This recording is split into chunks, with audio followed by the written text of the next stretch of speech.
And the beep. I took good. Okay. Good evening, everyone. Welcome to the Oceanside Library Author Spotlight Series. My name is Debbie Keener. I'm the head of marketing and special projects here at the Oceanside Library. Next to me is my colleague, Nadine Spano, and she is the head of adult services. We are known here at the library as Deb and Nay, and we run the book discussion, our online book discussion, and we also have a podcast, Books and Banter with Deb and Nay. We encourage you to go to pagingoceanside.com and learn more about all the programs and book discussions and author spotlight series that we have here at the library. But we're so excited tonight because this was one of our we actually had a book discussion last night on The Extraordinary Life of Sam Hell, so we're very excited tonight. We do want to lastly thank everyone at the Oceanside Library for giving us the opportunity to bring these programs to the community. And Nadine? So fantastic fiction calls Robert Dugoni a writer turned lawyer turned writer. We're going to ask him about that. He is critically acclaimed New York Times, Wall Street Journal, Washington Post, and the #1 Amazon bestselling author of the Tracy Crosswhite series that's set in Seattle and sold more than 6 million books worldwide. He's also the author of the Charles Jenkins espionage series, a favorite of mine. And the David Sloan legal thriller series. He's the author of several standalone novels, including The Seventh Canon, Damage Control, and the literary novel that Debbie just mentioned, The Extraordinary Life of Sam Hell.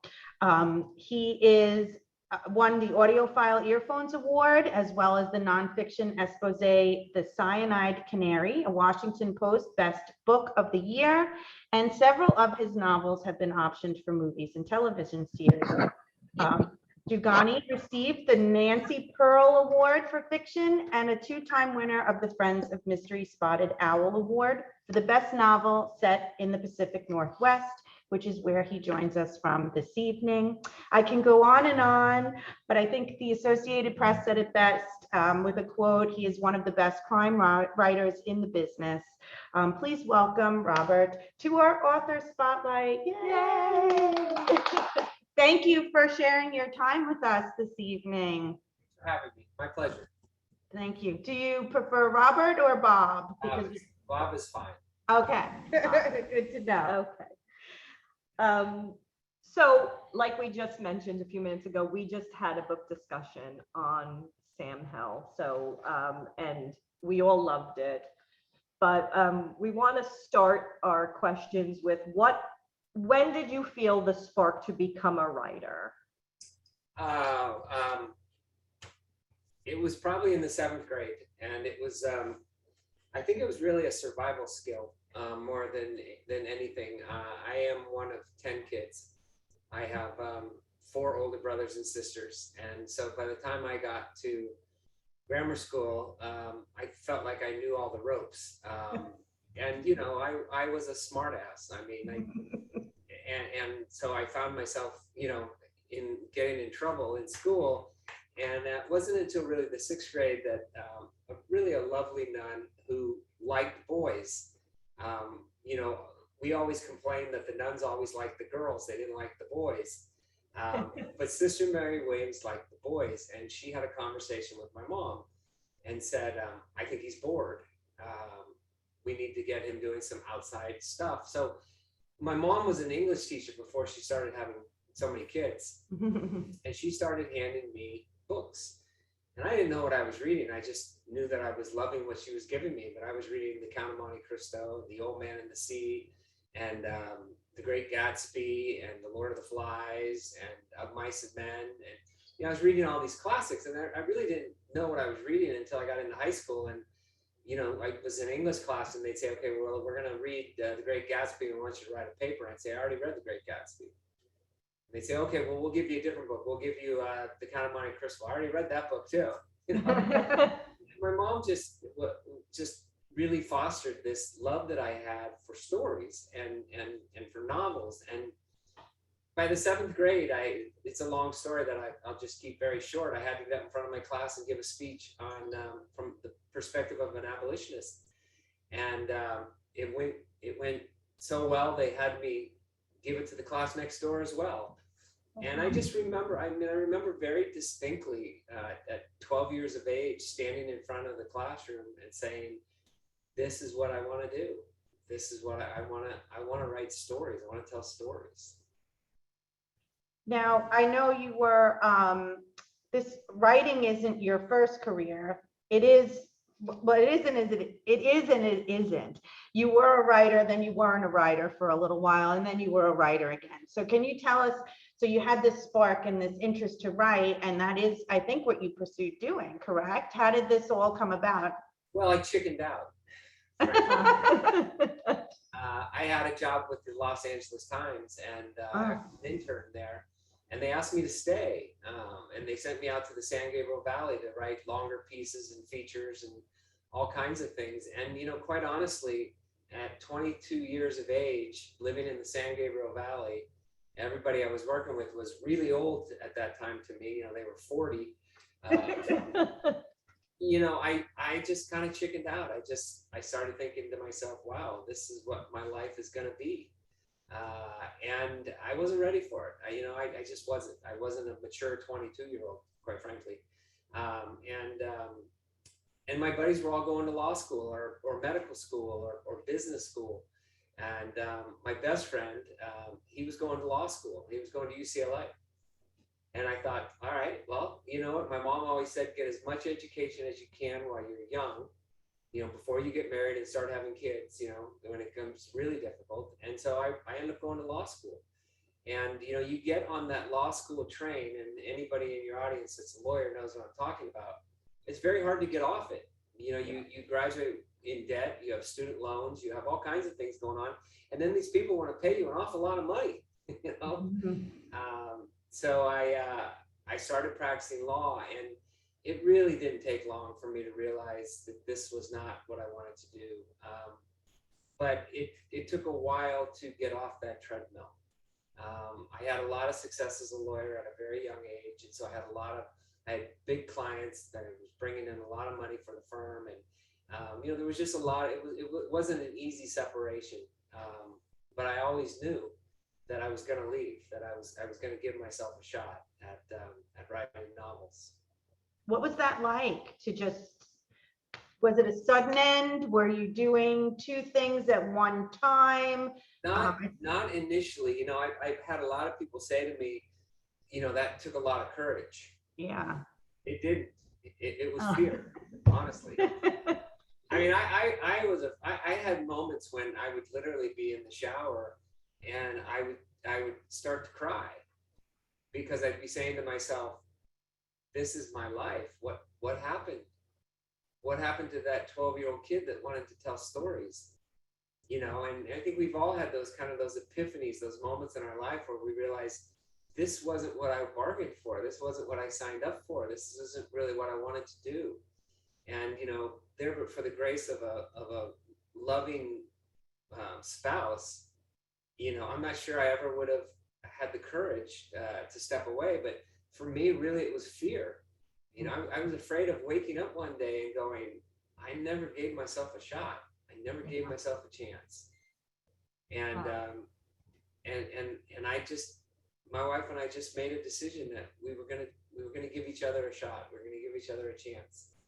She came home to do what she really loves and wants to do, and I came home to do what I really love to do and want to do. And I failed miserably at it for about 3 or 4 years until I started to finally really understand what it means to write a novel, what it is involved in it, and the depth of knowledge on story structure and all those things. So it was very hard. And then I was very fortunate that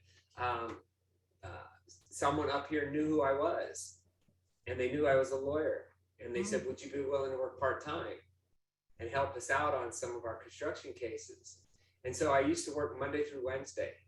And then Thursday, Friday, you know, Saturday, Sunday were my writing days. And a lot of weeks it was 7 days a week, because, you know, you're trying to get your career off the ground. You're trying to get your name known. You're trying trying to get an agent, you're trying to get an editor. I mean, all those things were going into it. So it was, but I was blessed that I had the ability to make money for my family and to support us. My wife was obviously working. So, you know, we were never in you know, the poor line, but there were some moments when, you know, we couldn't do certain things. We just couldn't afford it.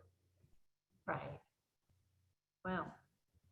And you started with the David Sloan series, correct? How did that book come to be? How did it, and did you bring obviously you brought your lawyer experience into your stories. So that first book that made it happen for you, that you said, okay, I'm on it. I got it, my groove going. I know what I'm going to do. Yeah. You know, I was a freshman. I was a first year law school. And this guy came out with a book called The Harvard 1L.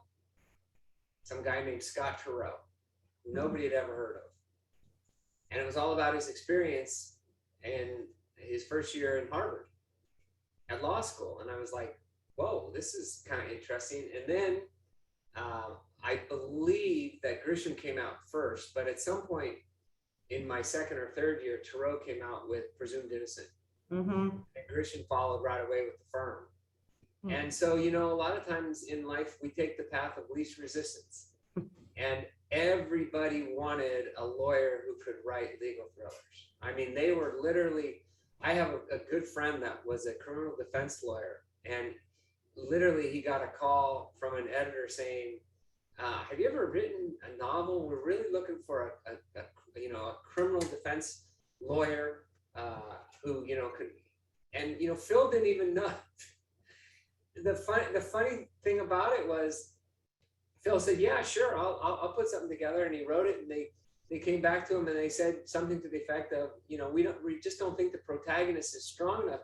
And Phil literally said to them, what's a protagonist? I mean, he had no idea. And he's gone on to great acclaim. His name is Phil Margolin. And he continues to write legal thrillers, and he's written some other things now. But, you know, he was one of the guys that came out early. John Lasqua, Phil Margolin, Scott Turow, John Grisham. They were sort of the leaders of it. And so that's why I started where I started with, you know, an attorney that can't lose. And I got that idea because I had worked with a lawyer, Jim Brosnahan, who I watched in a trial that he told me that they had lost the trial. I watched him give a closing, and they came back and they won, you know, and I thought to myself, wow, that must be really amazing to be able to do that, you know, and that's where the idea of David Sloan came about. That's great. That's interesting. So The Extraordinary Life of Sam Hill resonated with so many of us, so many readers, and is quite a turn from your crime novels. Why did you feel the need to write this coming of age story about Sam? And what feedback did you get when you first showed your publisher? You know, it's writers will understand this when I say I didn't have a choice. I literally woke up. Well, a couple of things happened. One was my publisher basically said they weren't interested in more David Sloan novels. There was a whole bunch of things that kind of were going on at the same time. But really the bottom line was I read Stephen King's book on writing, and I had an epiphany with, I was on a panel with Diana Gabaldon, who writes the Outlander series, about what it really means to tell a story that can move people, that can make someone who you've never met and never will, living in a city you've never visited and never will, cry and laugh and shout and shake their fists. And so when I finally started understanding the depth that was required to accomplish that, what it really comes down to is giving yourself over to the story and not trying to write the story so much as just trying to let the characters tell you their story. And that's what happened with Sam. Is this young boy woke me up in the middle of the night and started talking to me about Burlingame. And at the time, he didn't have ocular albinism. He was just this young boy living in Burlingame. And I had no idea why he was telling me the story. And suddenly the characters were coming to me. And people from my own life, from my own background started coming alive. It's sort of like what happened, and I don't put myself on this level at all, but it's sort of like what happened with Charles Dickens when he wrote, A Christmas Carol. If you've ever seen the movie on the making of that book, which is the greatest selling book of all time, he just suddenly had all these characters that he had these just chance encounters with coming into his office and talking to him. And so I had this kid talking to me. And I had no idea where it was going, but I had time on my hands. And so I was just going with it. And it was very much like the books I grew up reading as a young boy and that I fell in love with. And I loved John Irving growing up, and A Prayer for Owen Meany. And I loved Patrick Conroy. And I read all of their stuff. And suddenly it was like, this is the book that I was really meant to write. I was supposed to write this novel.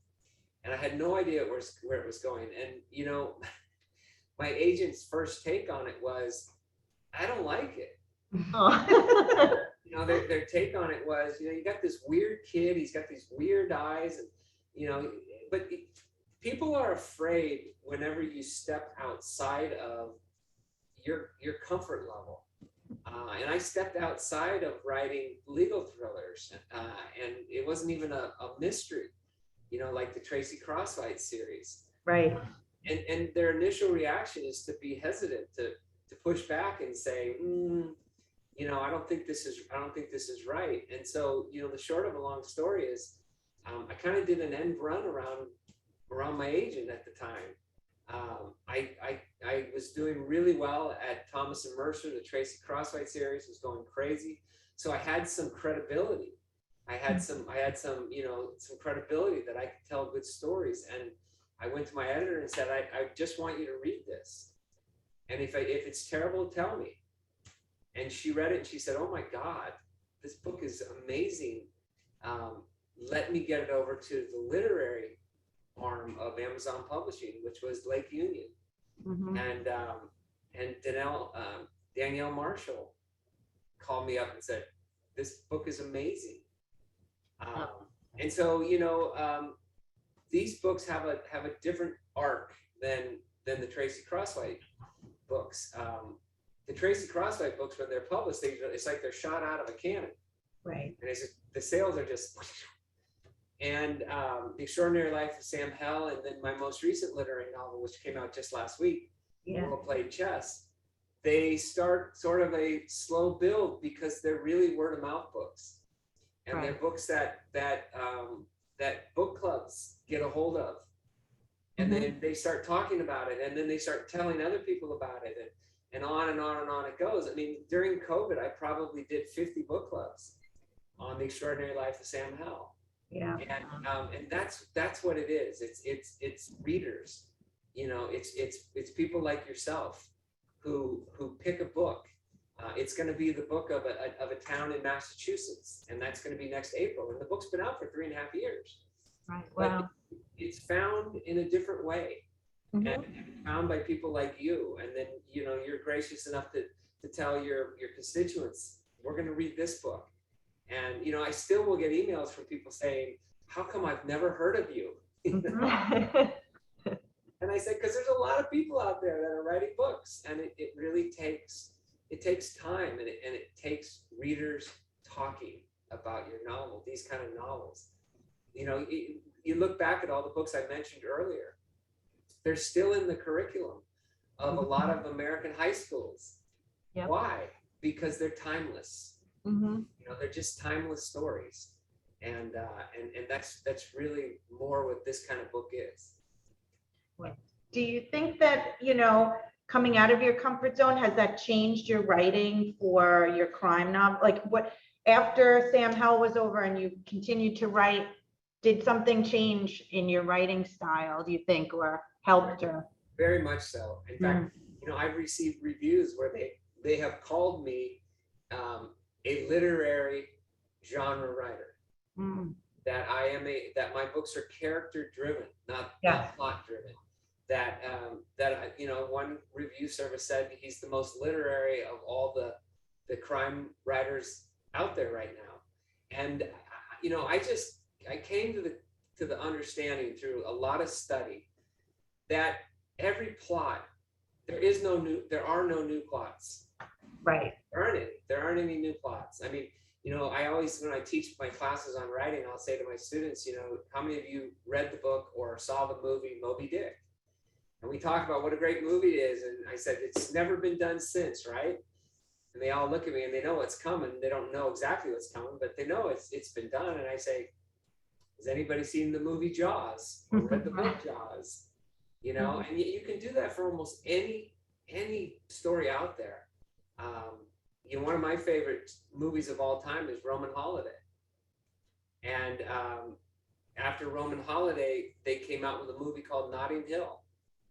Right. Yeah. Yeah. It's the exact same story. Yeah. So, I just came to the conclusion that what really got readers to pick up a book, and what got readers, more importantly, to close a book and to say, I wonder what happens next, is the character. They have to fall in love with the character to care enough about the character that they want to make sure that the character is going to be okay, that everything's going to be all right. And they want to see that character, go forward, like Tracy Crosswhite. They wanted to see her, have a relationship and maybe have children and, all these things. They cared about her. So it really did. It had a lot to do with changing, with changing how I wrote my stuff. Speaking of that, do you think about Sam? Like, where do you think he is now? Sam, Ernie. Because the book has really sort of done so well, there was some talk about, you're going to get us another literary novel, right? And I said, I'm working on it. I'm trying to come up with the next idea. And, I was just kicking around the idea of, could I write a sequel to Sam? And, it was my son, my 25-year-old son, who said to me, I think it would be a mistake, Dad. He said, Sam's story is told. And I think you would take away from the book if you tried to write another Sam Hell. And that's really where I sort of shifted my thinking and moved toward, what else happened in my life that was significant? And I pondered on it for a long time, and I never really thought too much about my high school years. But the older I've gotten, and now that I've raised my own kids, I started to realize that my high school was really unique in a lot of ways. And I don't know how many of your readers went to an all-boys high school or an all-girls high school. Yeah, They're different. They're different, and especially in the 70s, when it was all about drinking beer and getting in fights, and you didn't have girls in class with you. Girls were something that you were supposed to go out and conquer. You're supposed to go to the prom with them. You know what I mean? It wasn't like you just had friends. A lot of people have asked me, did you have a Mickey in your life, like Sam? Yeah. And I said, no. And I really wished I had. Because Mickey is Sam's conscience. Sam can't see. He can't see. It has nothing to do with ocular albinism. It has to do with his own, self-loathing in a way, and his unwillingness to accept that there's nothing wrong with him simply because he's different. Right. And Mickey is the one who sees him for who he is from the very beginning. And she loves him for who he is, but he can't love himself for who he is. Right. So I just, I wish there was a Mickey in my life, a lot younger. I met my wife at about 32 or 33, and she became my Mickey. But, I didn't have one when I was, 9 or 10 or 11 years old. Right. Oh, man. You also so you went to an all-boys school Catholic, an all-boys Catholic school. Yeah, I'm also all-girls Catholic school. So how does your faith, play into your writing? Some people have said that they didn't appreciate the religious push. And you know, I read that and I shake my head and say, that's not the writer's fault. That's the reader's fault, because it's really not a book about Catholicism. It's a book. Hang on one second. It's a book about faith. Right. And faith and religion are not the same thing. Mhm. They're very different. I have my own problems with the Catholic religion, you know, and I think those are pretty clear in the book what those Yep. problems I think are. Yep. A lot of hypocrisy. You know, there's a lot of scandals, and a lot of good priests have been caught in these scandals that didn't deserve to be. But there were a lot of bad priests that got caught in these scandals, and so, you know, it's not a book about Catholicism. It's a book about faith. Right. And you know, I forget what the number is, but of the 6 or 7 billion people on this planet, something like 90-something% have a faith. You know, they believe that there is another place out there. There is a supreme being, whatever you want to call that, a God or whatever. There is that belief.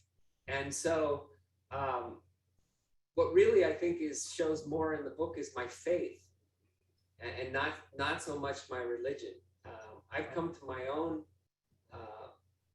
understanding with the Catholic faith, and we sparred for a long time, and then we finally, you know, I finally said to myself, what do you believe in?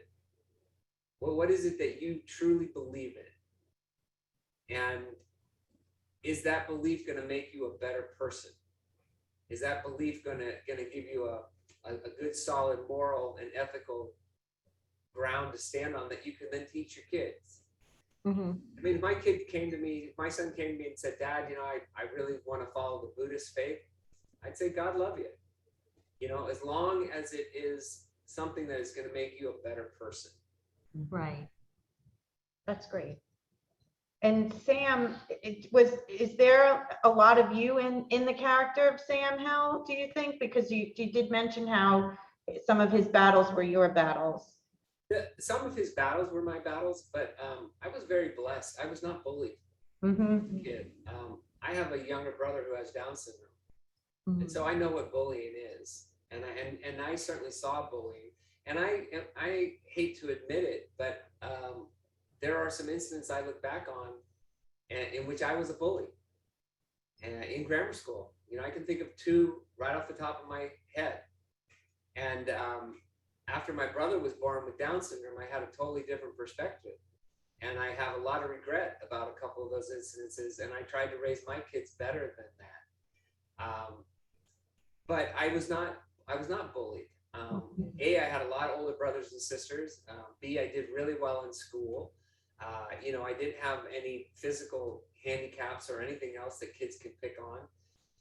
You know, there were moments, of course, where, you know, my friends didn't want to be friends with me anymore, and, you know, all those things that kids go through. Right. But I come from a family of 10. Sam is an only child.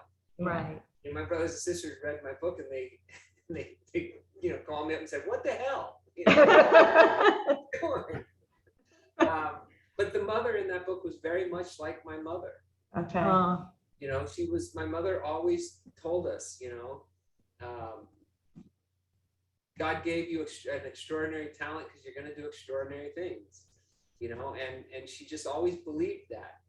She was never a big sports mom or anything like that. She was an academic mom, you know, get good grades, you know, and things will fall in place. But, you know, have a strong faith, because when you have a strong faith, it gives you some strength that, you know, we're all going to go through dark times in our lives. And that's really the story of Sam Hell. We all are going to have crosses to bear and burdens. Right. And how are we going to bear them? And how are we going to hold up under them? And, you know, hopefully we have some faith that we can fall back on and say, times are hard now, but things will get better. Yeah. I mean, we just felt as we were talking last night with our book club, you know, everyone, like Debbie said, loved the novel and felt so much that Sam's experiences, I mean, we couldn't stop talking about it. Yeah. Sam's experiences resonated with us. And we all love the mom. Madeline was yeah, we did. Everyone loved Mom. I said she reminded me a little of Sally Field in Forrest Gump's mom. Like she kind of had that, you know, you're just gonna be just fine and you're gonna do great things kind of attitude, and you know, we loved her. So just to switch gears a little bit here with, you know, I've been reading your Charles Jenkins novels, and they take place in Russia. Do you visit some of these places there? Did you visit there?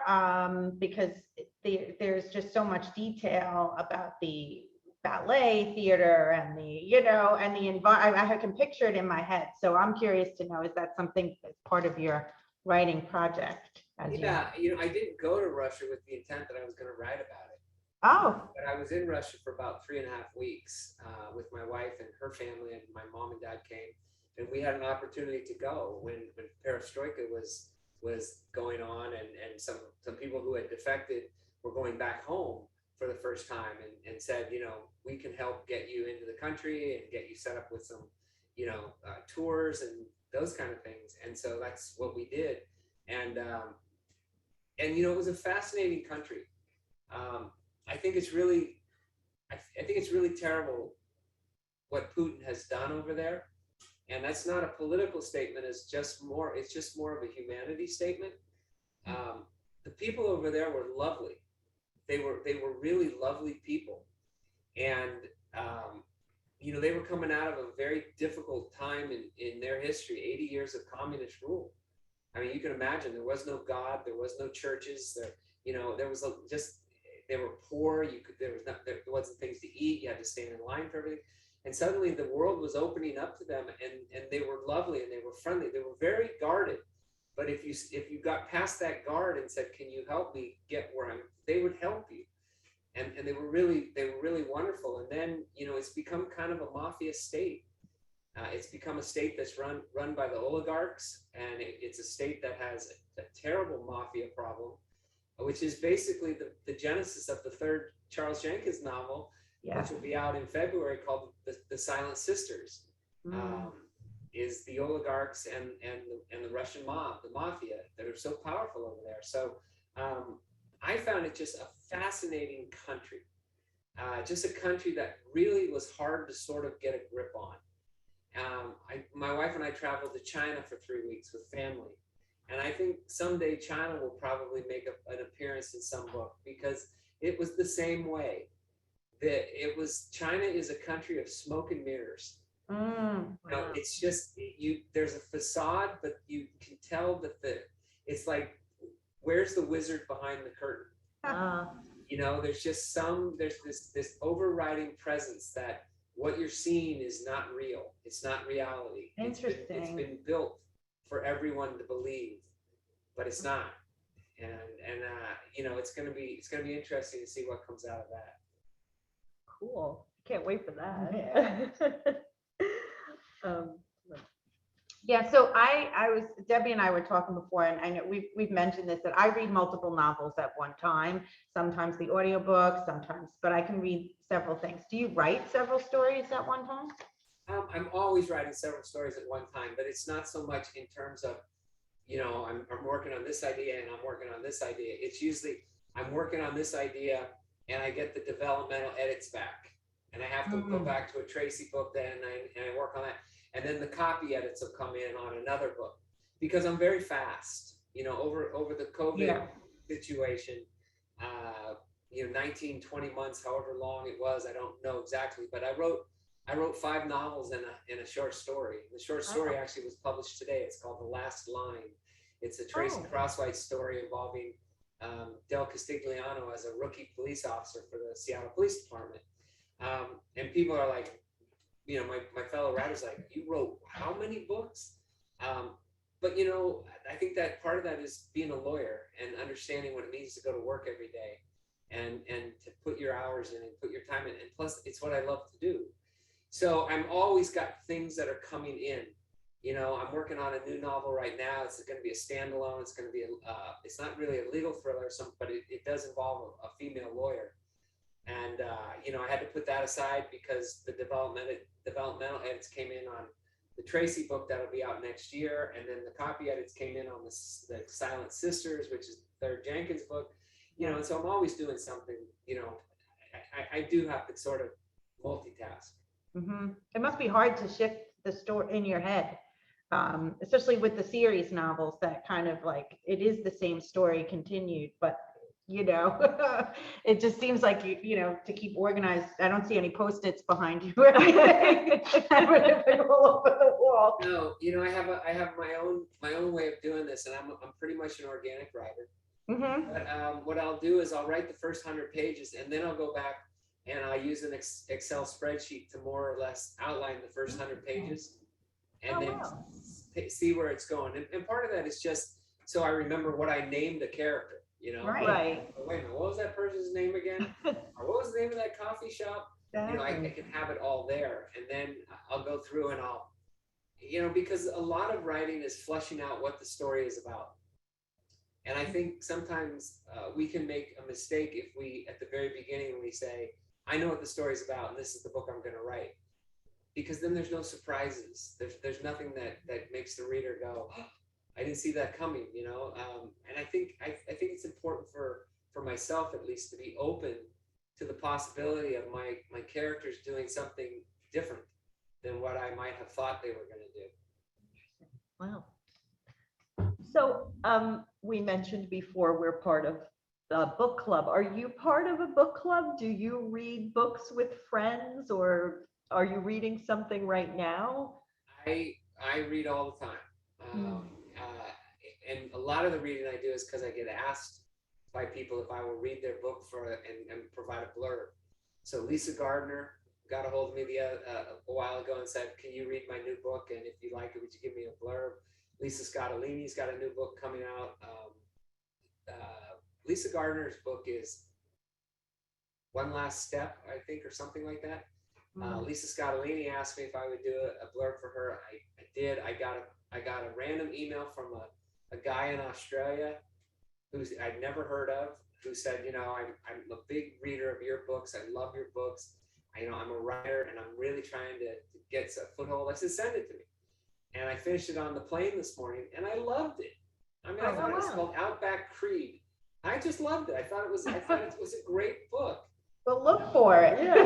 That's great. So I blurbed it, and then right now I'm reading Barry Eisler's got a new book out, an espionage book, and Barry's a friend, and he's really good at the CIA stuff because he was a CIA officer. So I like to read his stuff as well. But I'm not part of a book club. My wife is, but I think my wife is actually more part of a wine club. Because they seem to drink a lot more wine than they do actually read the books. It does make the book club fun. We can't do that here at the library. We can't, but in our own book clubs we do. You narrated the audio too. I like hearing your voice because you were in my car with me for a while as I listened to Sam Hell a second time. And what was that experience like doing the audio? It was great, by the way. You did a great job. Thanks. I just did the audio for The World Played Chess, and I did part of it. There's a journal which is read by an actor named Todd Havelkorn, and he does just a fantastic job. He's got a New Jersey accent, and so we they sort of broke it up, and it's really well done. It's interesting. You said I've been in the car with you for the past week, and that's what Stephen King talked about. Really? How does a writer touch it?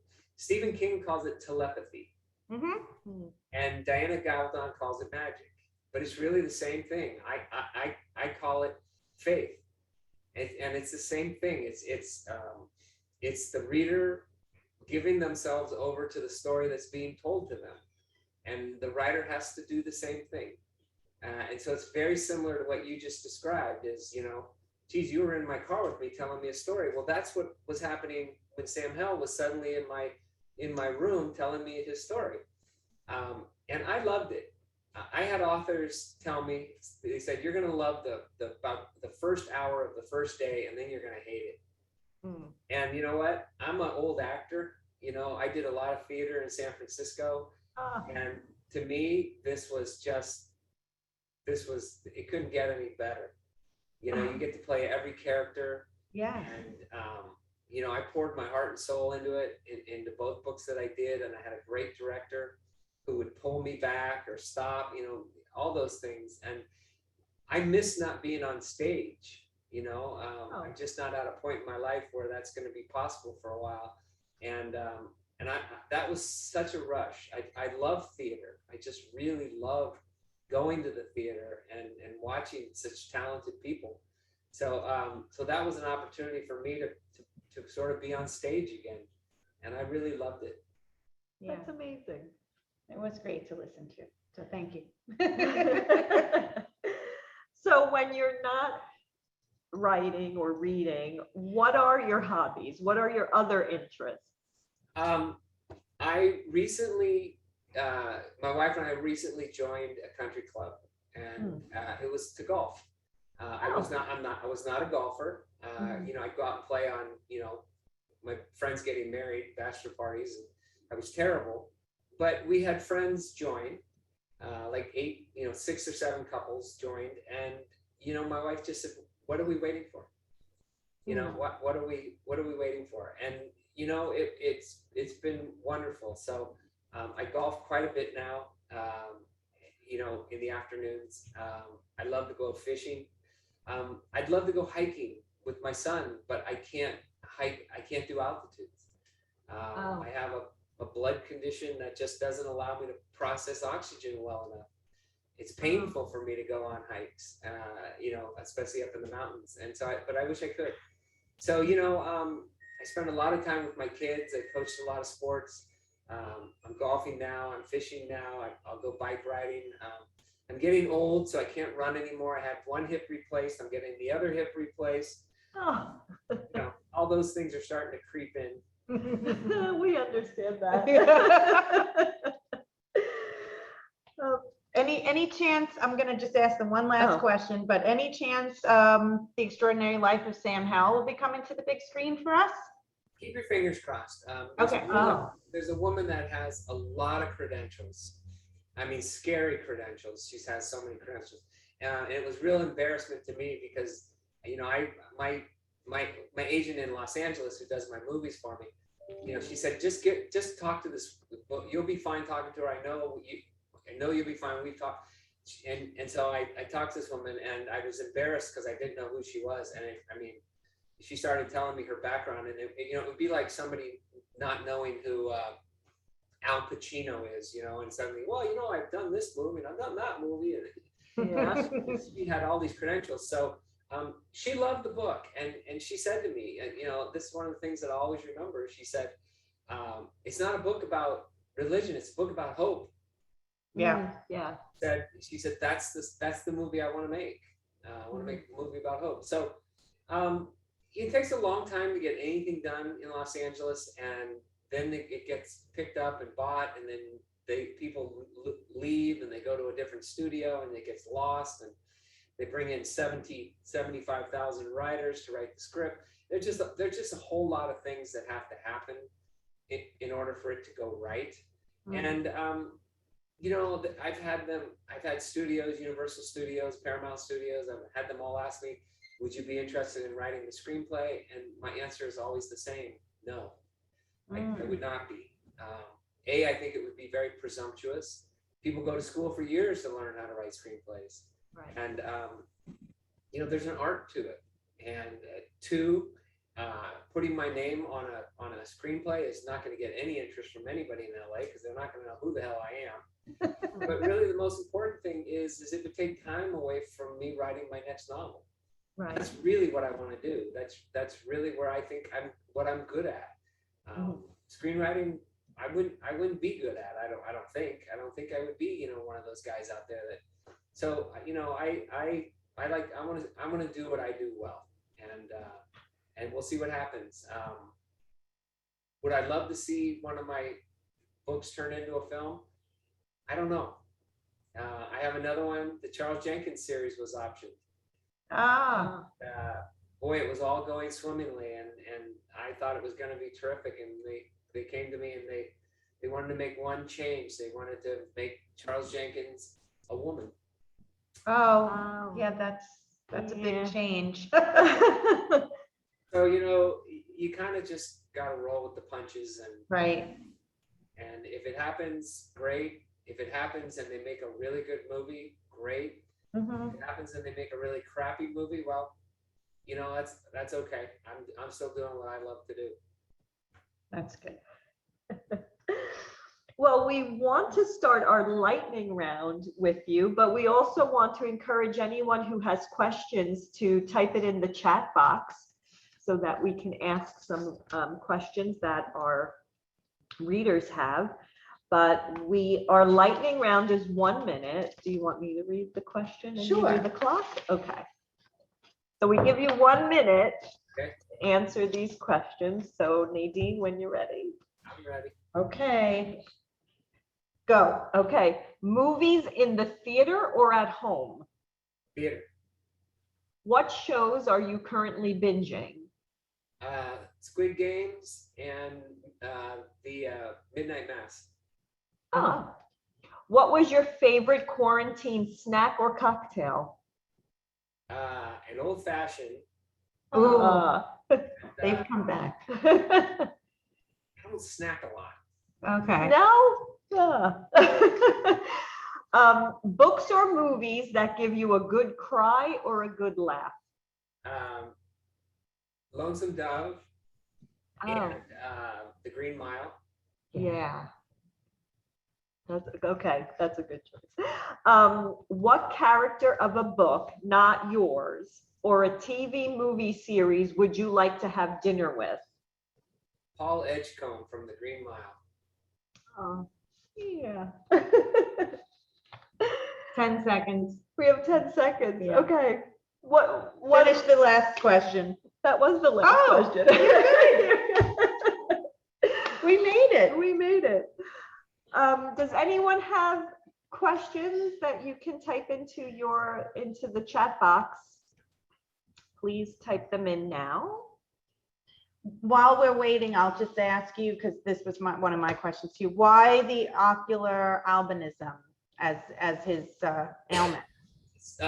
So, you know, what I had a series of vignettes, but I really didn't have a story, because every writer will tell you, you don't know what the story is until you know what the character wants.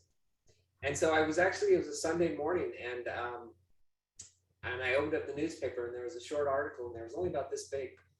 And it was about a boy in Australia who was denied admittance to the Catholic grammar school because the nuns believed he would be disruptive to the classroom because he had ocular albinism, and the children called him Devil Boy. Wow. Yeah. And I thought to myself, okay, there's irony for you. Yeah. And I had two friends that are ophthalmologists, and I was getting the two mixed up. They're medical doctors. Is that optometrist? Yeah, I never know. And they helped me with it. They helped me to you know, I wanted Sam to be normal in every other respect, so that he fully understood when he was being bullied and picked on, and you know, and understood it and all those things. So they helped me with sort of that aspect of it. It was a really interesting, something we had never heard of. Right. Yeah, and that, you know, again, I wish I could say that I thought to myself, okay, I want to come up with something that's never really been done before. And I didn't think that. This is something that just sort of fell into my lap. One of the questions is, how rare is it? People who are albino I think it's less than 4 or 5%. Oh. So, you know, people that are albino will have ocular albinism, but not necessarily, that's not necessarily true, is my understanding. And then what is told is that there are different degrees of albinism, just like there are different degrees of autism. And so that's why those people say no, they don't want to use the term autism, because it's really not fair. It's more about being on the spectrum, because the spectrum can have such a wide range. And early on, one of the reviews came Sam Hell came from an ophthalmologist who said, I really love the book. However, you really got the ocular albinism wrong, and most people with ocular albinism have horrible eyesight, blah, blah, blah, blah, blah, blah, blah, blah. And I was like, well, you know, I did what research I could, and I guess I got it wrong. And probably about a year later, when her post became sort of the #1 post on Amazon, she emailed me and she said, I'm so sorry. I never intended that to happen. And, you know, after going back and looking at it more, you know, you actually got it pretty well correct. Wow. So anyway, I had friends that really sort of educated me on it, you know, and how it went. Did she delete the post? No, I think once it's on Amazon, it's like it's Forever. It's up there forever. Although it was, I think it was taken over by the guy that hated the religious push. Oh. Do you make a habit of reading the reviews? No, I don't. Yeah. The Sam Hell one was because, you know, it was a book I hadn't written before, and I thought, oh, you know, I wanted to just see if people, you know, said, okay, this guy can actually write a literary novel. And so I did sort of look at them, but no, I do not read them. You know, I'll look at the ratings and I'll see, you know, it's a 4.7. The World Played Chess is almost a 4.7 on Goodreads, which is unheard of. Yeah. It's really, it's tough. They're a tough reading group. They're a tough audience. But you know, you drive yourself crazy because you can get, you know, 1,000 5-star reviews, and then you get the 1-star review, and what's the one you're going to read, right? Right. And it's really not. It's not fair to you. You know. It's not. Well, we give it 5 stars. Yes, absolutely. And thank you so much again for sharing your time with us this evening and for writing this novel that really brought us all together and introduced, I think, a lot of readers to your other novels as well. I think it's great that you crossed that line in genre a little bit for us, and we look forward to all the other wonderful things you're going to be writing and are coming our way. Thank you. Sure. Thank you very much. Thanks for having me.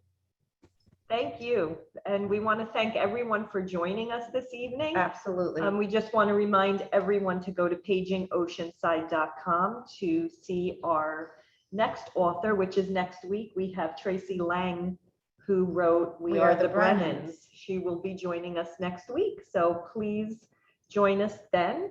And everyone have a good night. Again, thank you so much, Robert. Thanks. Thank you. Thank you. Be well. Thanks very much.